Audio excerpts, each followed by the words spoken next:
Now that David Stearns is the president of baseball operations for the New York Mets, there's no more excuses.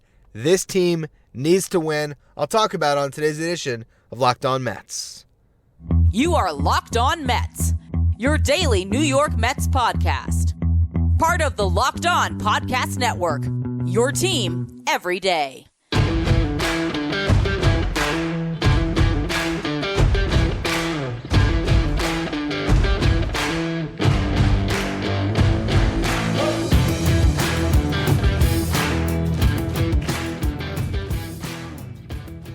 Hello to all you amazing Mets fans. You're listening to Locked On Mets, part of the Locked On Podcast Network, your team every day.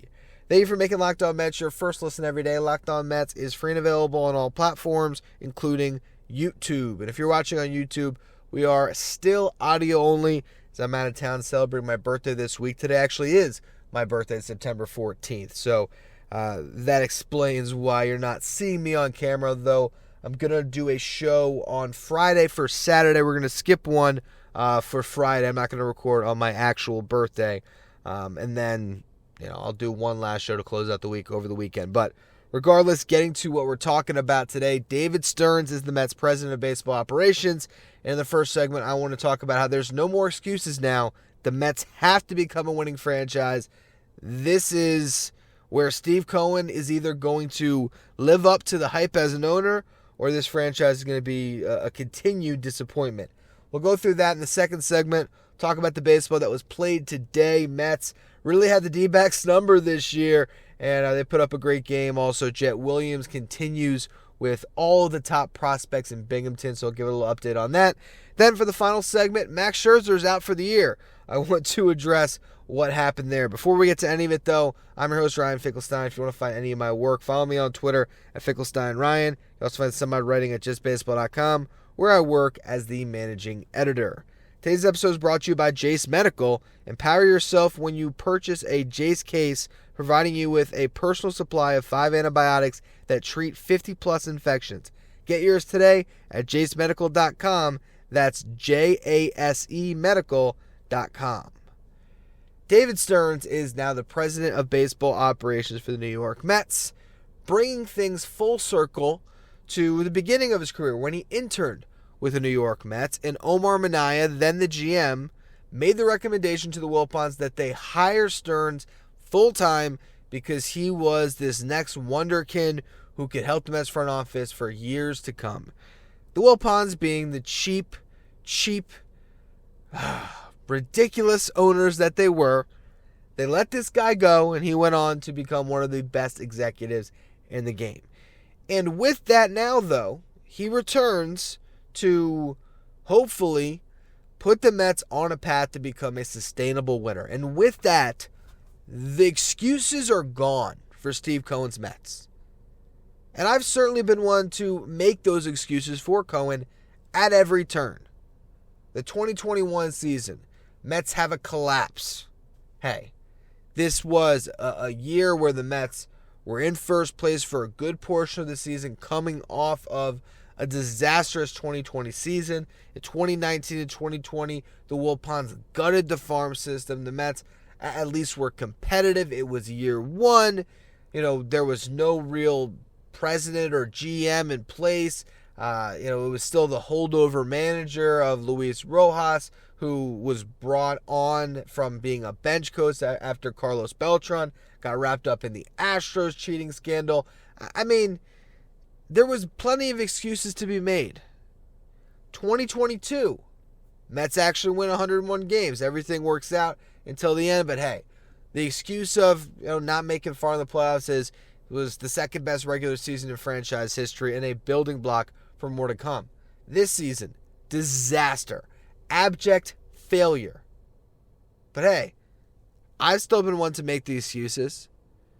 I've still been the one to look at the moves that Billy Epler made in the offseason and pointed out how a lot of those moves worked out.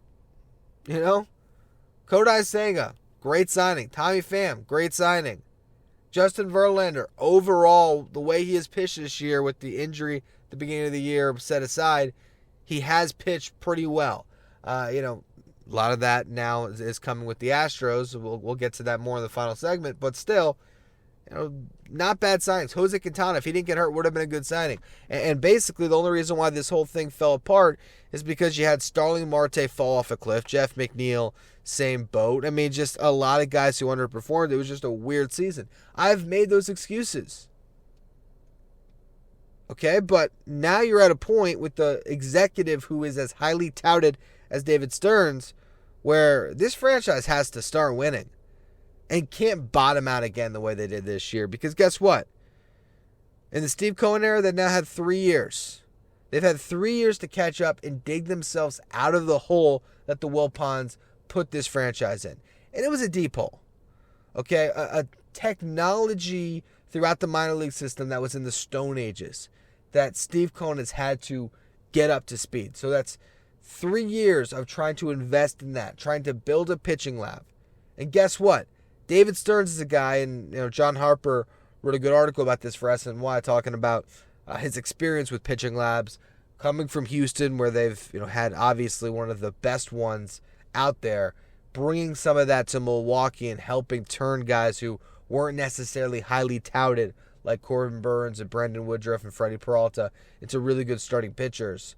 You got a guy now that can run that pitching lab, and you have reportedly poured in the resources to give these minor league prospects the tools. So that's no longer an excuse.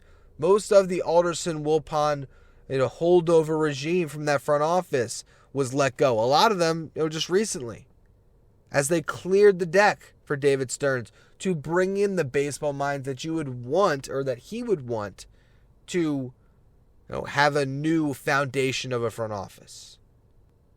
And as much as the Wilpon-led Mets gutted the farm system when it comes to just sheer talent, the Mets have not done that in these 3 seasons. Yes, they traded Pete Crow Armstrong, who debuted for the Cubs and is already making some ridiculous catches out in center field for them.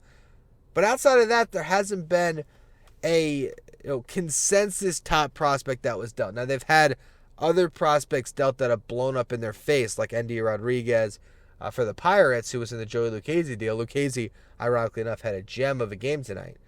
But the point stands that you now have a good farm system with the resources to continue to develop players. You have a roster that has, some of the best at their respective positions on big contracts, with one of the best shortstops in baseball, one of the best center fielders in baseball, one of the best closers in baseball, a guy in Kodai Senga who's looking like a top 20 starting pitcher in baseball the way he's throwing the ball this year. The excuses are gone. If David Stearns comes in this 5 years, the Mets only make the playoffs twice, and they continue to be an absolute laughingstock, and they're nowhere close to competing with the Braves in this division, at a certain point now, Steve Cohen, who has talked the biggest of games since coming in, who has exuded the confidence of an owner that had full belief that he was going to turn the New York Mets, his lifelong team, into a winning franchise. If they can't get it right with David Stearns, all hope will be lost. And that creates a very pressure-packed situation for David Stearns in that front office. But guess what? That's what I'm sure he's getting paid very handsomely to take on, that responsibility. And I absolutely believe he can excel with it, because there is no excuses. The resources are there. This should work. It's that simple. It should work. As all of us Mets fans know, what should happen doesn't always happen. Because guess what? Parallel universes when you look at football, although I will admit I am a Giants Mets fan. I'm not a Jets Mets fan. But I'm sure there's a ton of you listening who are Jets fans. And it seemed like that cursed franchise had figured things out until, 5 snaps into the game or whatever it was with Aaron Rodgers. So you just never know. Regardless, I still, as I sit here, day removed from the news, feel great about where the Mets are. I think they're exactly where they should be. I think this horrible season has been a blessing in disguise because it has given David Stearns even more resources to play with when you look at that farm system. And also the clearing of the decks, which we'll talk about in the final segment here on Justin Verlander and Max Scherzer. But they still got to get the job done. And the right decisions have to be made. And ultimately, it just comes down to one thing. They got to win. And we're going to see if they can do that in the coming years here. But they won tonight, and I'll talk about that next. Before we do, though, today's episode is brought to you by eBay Motors. For a championship team, it's all about making sure every player is a perfect fit. It's the same when it comes to your vehicle. Every part needs to fit just right. So the next time you need parts and accessories, head to eBay Motors. With eBay's guaranteed fit, you can be sure that every part you need fits right the first time around. Just add your ride to My Garage and look for the green check to know the part will fit or your money back. Because just like in sports, confidence is the name of the game when you shop on eBay Motors. With over 122 million parts to choose from, you'll be back in the game in no time. After all, it's easy to bring home a win when the right parts are guaranteed. So get the right parts, the right fit, and the right prices on ebaymotors.com. Let's ride. eBay's guaranteed fit only available to U.S. customers. Eligible items only. Exclusions apply.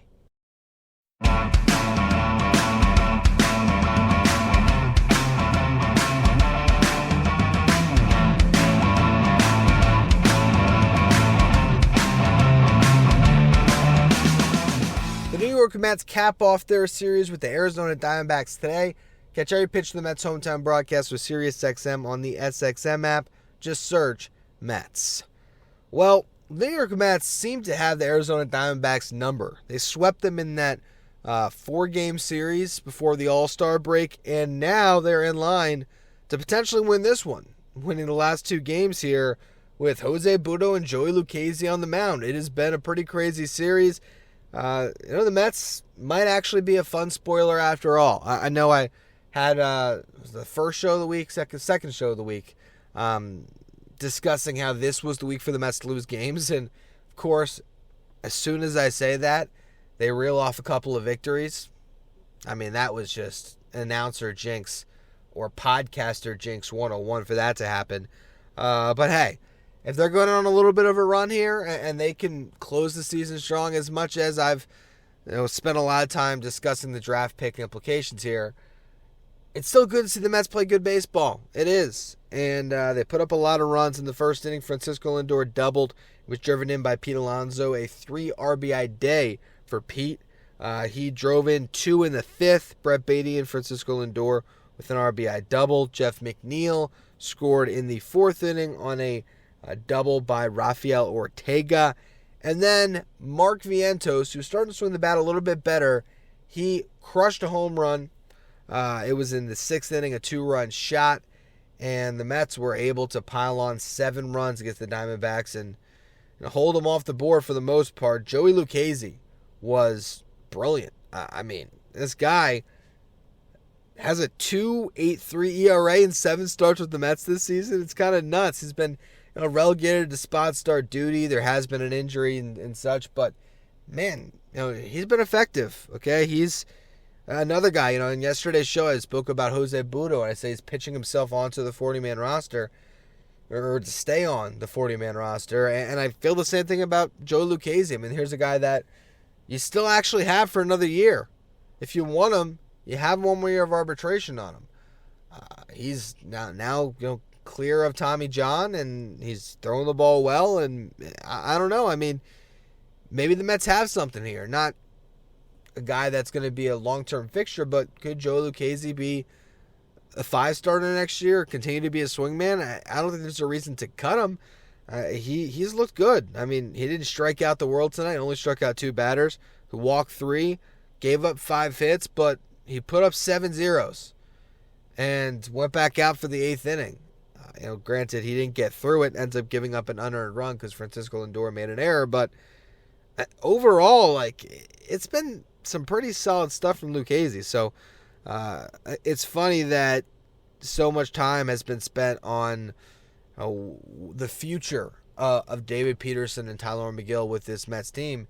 And yet the two guys that have thrown the ball better than them has been Lucchesi and Budo, particularly lately. So just an interesting thing to watch unfold here with the New York Mets. Now, again, we've said it throughout this week here, the Mets are playing baseball games against teams that are competing for the playoffs. The Binghamton Rumble Ponies in AA are in the playoffs and are the most fun baseball that it's had in this organization right now. Although the game tonight wasn't really something to write home about. They lost 3-1, but that one run was driven in by Jet Williams, who went 1 for 5. He also started at shortstop, which I found to be pretty interesting. Luis Angel Acuna was moved off short to second base to accommodate Williams. Now, tomorrow, they could flip that. I don't know how that's going to work out down the stretch. I don't know why the decision was made to put Acuna at second. It might just simply have been because he's played it more than Jet Williams has professionally. But it'll be interesting if in those playoff games, if Jet Williams is the starting shortstop, that's going to say some things to people. I mean, the more and more that Williams continues its ascent, the more I start to rethink my prospect rankings and wonder, should he have been number 1?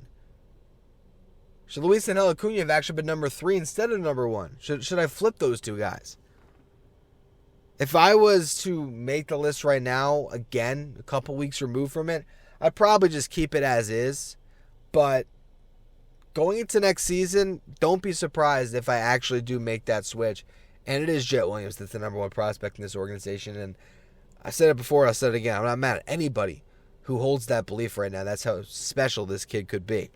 Final note from the Binghamton game. Christian Scott threw again. Probably limited on the pitch count. Wasn't going to go too deep. Ends up getting pulled in the third inning with 2 outs. After throwing 40 pitches, he hit a batter and they removed him. So maybe the fact that he got a little bit wild is a guy that really hasn't gotten wild. Strikeout to walk ratio has been awesome. So to see him hit a batter, maybe it was all right, we'll yank him. But he still goes 2 2/3, doesn't allow a run, and strikes out 5. So of the 8 outs that he recorded, 5 of them via the strikeout. Christian Scott, a really impressive pitcher that might be needed next year. And the reason why it might be needed is because the Mets just cleared at this deadline 2/5 of their rotation in Justin Verlander and Max Scherzer. How they replace those guys is going to be interesting, but with the news of Max Scherzer's injury, it's looking more and more like the Mets made the absolute right decision at the deadline, and it could pay off in dividends, not only with the prospects, but depending on how the end looks for those two pitchers, man, that could be a remarkable, remarkable trade. Regardless, we'll get to that in a minute. Before we do, today's episode is brought to you by Jase Medical. Modern medical care and treatment are important, but our global supply chains are fragile. Things like pandemics, natural disasters, and foreign travel may cut you off from the treatment you need. Jace Medical is your solution. Just fill out their online form and one of their board-certified physicians will review it to determine whether medications are safe and appropriate. Then, they send your prescription to one of their partner pharmacies where your Jace order will be filled and mailed directly to your home. And not only this, you can send your physician a message for answers to treatment-related questions anytime. Everyone should be empowered to care for themselves and their loved ones during the unexpected. That's why Jase Medical offers the Jace case.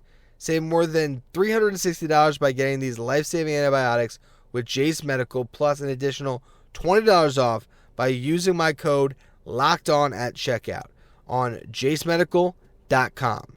That's JASE medical.com.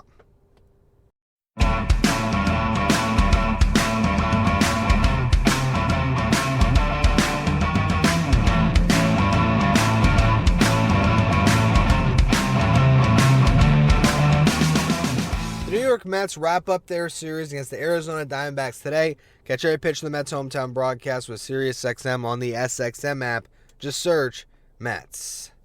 Max Scherzer is out for the year, or at least most likely out for the year, with a major teres injury. Now, this is an injury I've never heard of before until this season, when Justin Verlander went down with a major teres injury. And it sounds horrifying. A major teres injury. Something torn? What is it? It's basically an injury to the armpit. I mean, that's the simplest way to describe it. It's a pain you feel there. And maybe it just happens to afflict pitchers in their late 30s, early 40s. I don't know. It's crazy that both of these guys got this injury. And it shows you the incredible kind of turn of events for the New York Mets, because this could be their problem. Not the injury, because if they kept Scherzer, he would have been pitching in a lost season regardless.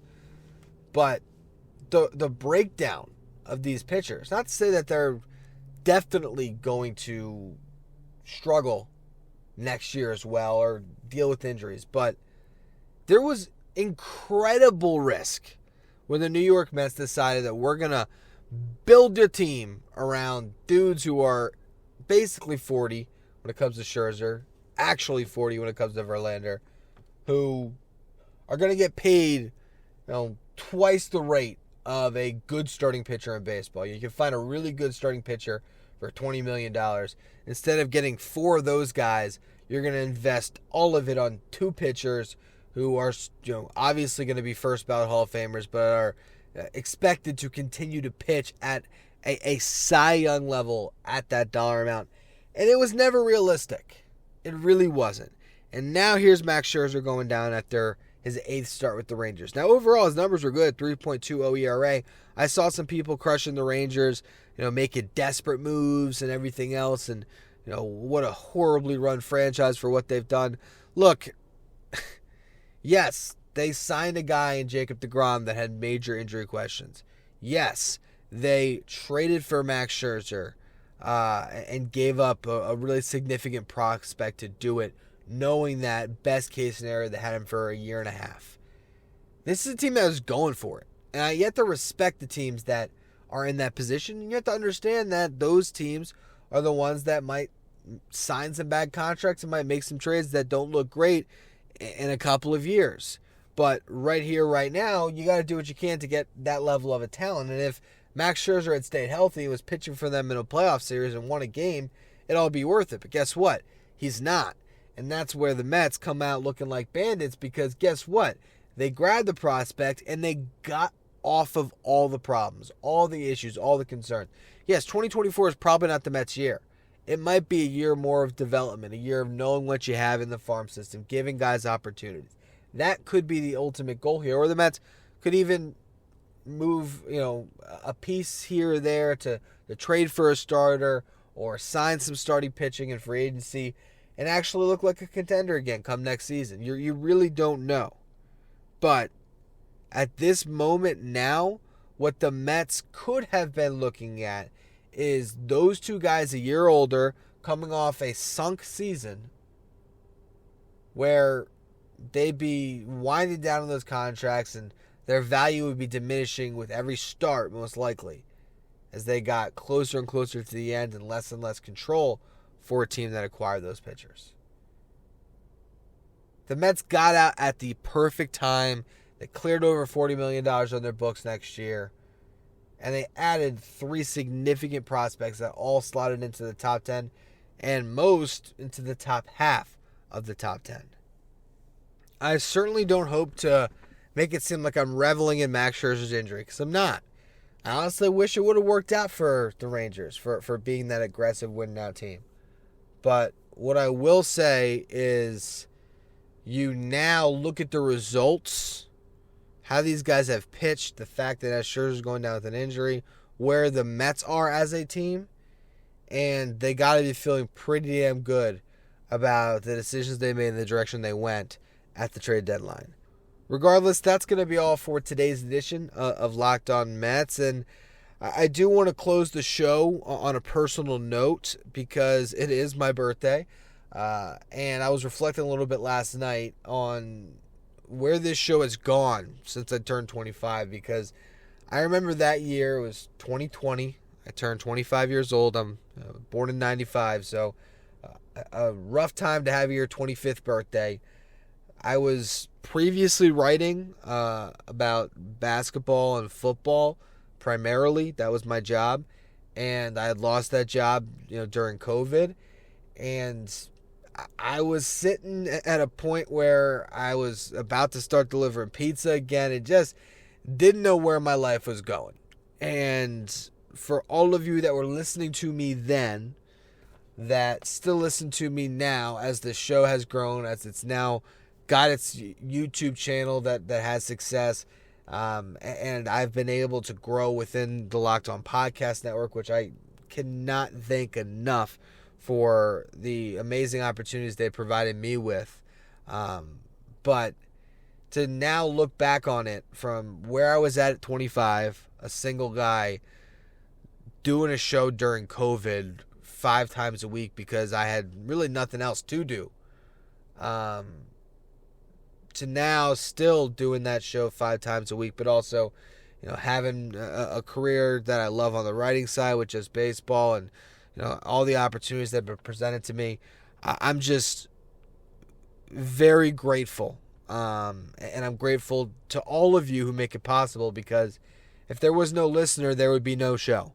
And that's why I sit here at 12:30 on September 14th, 12:30 a.m., on my little vacation in the parking lot in my Toyota Corolla, because I appreciate the time that you all spend with me each day when you listen. So thank you to all of you. I will be taking the birthday off, but I still just have it in me where I feel the need to deliver the 5 shows a week, mostly because I just love doing them that much. So Friday night, I'll be back in the home studio, and we'll find out exactly what I decide to talk about then. But there will be a show for you all on Saturday morning for you to check out. So make sure you follow, you rate, you review wherever you get your podcast, subscribe on YouTube.